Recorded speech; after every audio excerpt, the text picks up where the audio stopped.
یونس کہتا ہے اگر میں آپ کے پاس گھوڑے پر بھی سوار ہو کر آتا تو مجھے پیدل ہی چلنا پڑتا، مجھے اس کا تجربہ ہو گیا ہے۔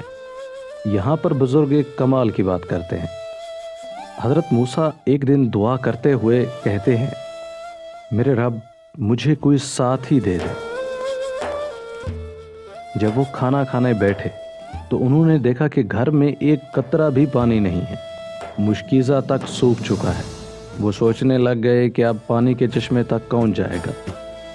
دروازے پر دستک ہوئی، کھلا تو ایک درویش کھڑا تھا جو کھانے کا طلبگار تھا۔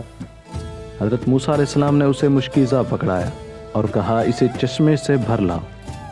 درویش گیا اور اسے چشمے سے بھر لایا۔ تب اسے کھانا دے کر حضرت موسیٰ علیہ السلام نے اسے رخصت کر دی۔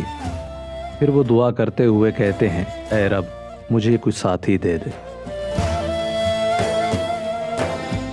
حضرت خضر ان کے پاس تشریف لائے اور بولے ہم ساتھی کیسے بن سکتے ہیں اے موسیٰ؟ ہم نے تو دیکھا کہ جب تک تمہارا کام نہ ہوا تم نے عاجز درویش کو ایک وقت کا کھانا تک نہیں کھلایا۔ اگر تم ساتھی کی تلاش میں ہو تو تمہیں میری ہر آرزو پوری کرنی ہوگی۔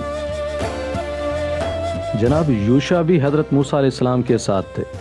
یوشع علیہ السلام اس زمانے میں پیغمبر تھے مگر وہ صاحب حکم نہیں تھے۔ اس زمانے میں صاحب حکم موسیٰ پیغمبر تھے۔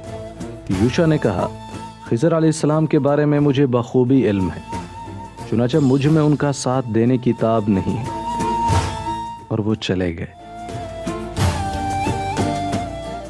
تو تمہارے ساتھ جو کچھ پیش آتا ہے وہ تمہارے ساتھی کی طرف سے نہیں، تمہاری راہ کی طرف سے ہوتا ہے۔